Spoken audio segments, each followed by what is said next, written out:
Assalamualaikum warahmatullahi wabarakatuh. Selamat pagi, siang, malam Sobat Tender semuanya. Jadi Sobat Tender, kali ini mungkin ada sedikit yang berbeda dari channel Tender lain. Jadi pada kesempatan kali ini kita akan membahas mengenai reproduksi. Ya, jadi kita akan membahas cara mengawinkan viper seperti apa, terus cara persiapan indukan sebelum dikawinkan seperti apa, agar si indukan kalian tidak mati ketika dikawinkan. Oke, langsung aja ke videonya. Nah, jadi pada persiapan pengawinan ular viper itu ada beberapa aspek yang perlu dipersiapkan, seperti kematangan indukannya, terus kesiapan indukannya ketika mau dikawinkan. Seperti halnya indukan ular yang lainnya, indukan viper, terutama yang betina, itu ketika dia pada masa kehamilannya, dia akan mengalami yang namanya mogok makan. Nah, fase kehamilan viper di sini terjadi selama 6 bulan di siklusnya. Jadi setelah dia kawin sampai dia melahirkan itu 6 bulan lamanya.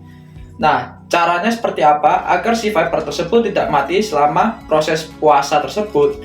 Jadi kita persiapkan dulu indukannya agar tidak kurus-kurus banget lah. Nah, cara persiapannya, ketika kalian biasa memberi makan viper itu mungkin 2 minggu sekali atau 3 minggu sekali. Nah, ketika ingin dikawinkan, otomatis mungkin kalian bisa menambah porsi makan dari si viper tersebut. Entah dari jangka waktunya kalian samakan 3 minggu sekali, tapi mungkin di jumlah pakannya itu yang kalian tambah. Jadi, semisal di sini saya memberi makan viper dalam jangka waktu 2 minggu sekali dengan 1 ekor mencit. Nah, mungkin pada saat proses persiapan kawin itu saya memberikan makan 2 minggu sekali, tapi dengan satu urat medium atau urat afkir terserah. Itu untuk betinanya. Untuk pada jantan sebenarnya tidak perlu persiapan untuk penggemukan, karena jantan itu hanya bertugas untuk mengawini betina dan yang hamil itu betinanya. Namun jantan dan betina itu tetap saja harus sehat dalam proses kawin. Kenapa? Karena ada beberapa penyakit di ular, terutama di viper, seperti halnya pneumonia. Nah, pneumonia ini adalah penyakit yang sangat-sangat gampang sekali menular. Nah, ketika sudah menular, entah itu jantannya awalnya pneumonia, terus menular ke betinanya, secara otomatis itu akan berpengaruh kepada reproduksinya. Nah, untuk persiapan jantannya sendiri, yang perlu kalian siapkan adalah kalian lihat umur si jantannya. Semua spesies Viperidae, terutama Trimeresurus, dia di fase suburnya atau fase dia itu mau kawin itu di umur 3 tahun setelah dia lahir. Jadi di umur 3 tahun baru viper itu bisa kawin gitu ya. Jadi jangan sampai nanti viper kalian itu belum cukup umurnya terus kalian kawinkan, ya percuma. Malah bisa-bisa si jantannya atau salah satunya itu bisa mati bahkan dimakan. Nah, terus untuk pejantannya sendiri, saya sarankan untuk kalian yang awal atau pemula dalam breeding viper, kalian cari atau kalian mungkin bisa beli pejantan atau betina mungkin yang dia itu udah nggak perawan ya. Kenapa nggak perawan? Karena dia itu sudah, ibaratnya itu sudah paham tata cara kawin itu seperti apa. Jadi kita itu nggak perlu lagi repot-repot untuk mengajari mereka. Cara mengajari mereka kawin ya udah, kita berhasil atau enggaknya itu terserah mereka gitu lah. Kan kita kan juga nggak bisa ngajarin kan. Gitu. Jadi untuk kalian yang belum pernah breeding viper, saya sarankan mencari indukan yang sudah pernah kawin. Oke. Nah, setelah ini saya akan memberitahu ke kalian kriteria-kriteria seperti apa yang cocok buat indukan. Oke?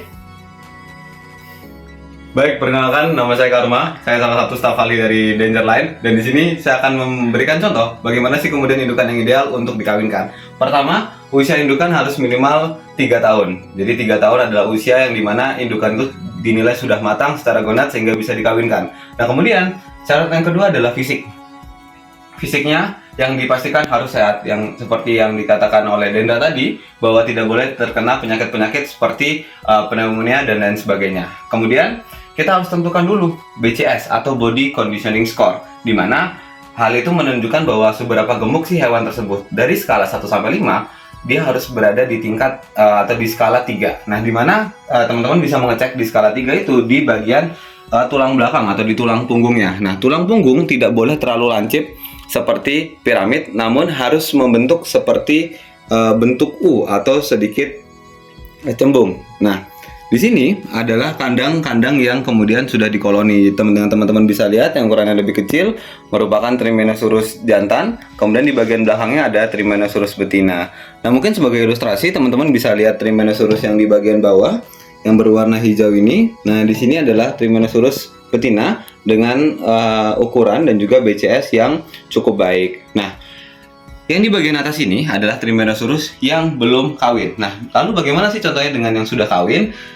Di sini kita memiliki Trimenosurus yang sedang melakukan proses perkawinan. Nah, bisa teman-teman lihat yang lebih kecil itu merupakan Trimenosurus jantan dan yang lebih besar itu adalah Trimenosurus betina. Nah, untuk ciri-ciri dari indukan yang sudah kawin adalah tubuhnya akan saling melingkari gitu, jadi saling melingkar seperti berpelukan ketika mereka sudah kawin. Pada kondisi di mana mereka belum kawin, mereka tidak akan kemudian saling berpelukan. Oke.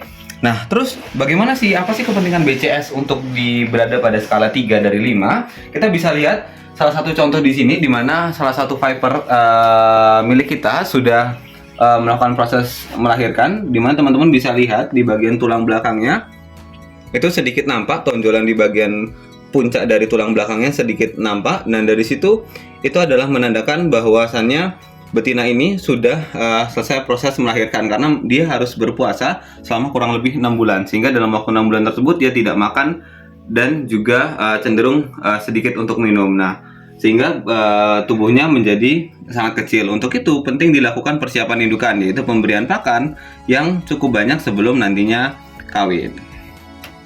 Oke, jadi itu konten dari Dangerline kali ini. Jangan lupa like and subscribe. Terima kasih. Baik, cukup sekian video dari Dangerline pada kesempatan kali ini. Jadi buat teman-teman yang masih penasaran mengenai hal-hal seputar breeding dan juga hal-hal mengenai viper, tunggu video-video selanjutnya dari Dangerline. Nah, karena di dunia breeding viper masih banyak sekali hal yang perlu dijelasin, seperti musim kawin, sexing, dan juga selective breeding atau pemilihan indukan sebelum dikawinkan.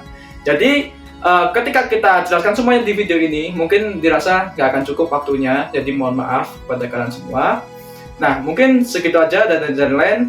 Mungkin ada kata-kata hari ini, Mas? Pergi ke pasar, ketabrak taksi. Breeding viper, jangan takut mati. Oke, sekian. Sampai jumpa. Salam lestari. Semangat!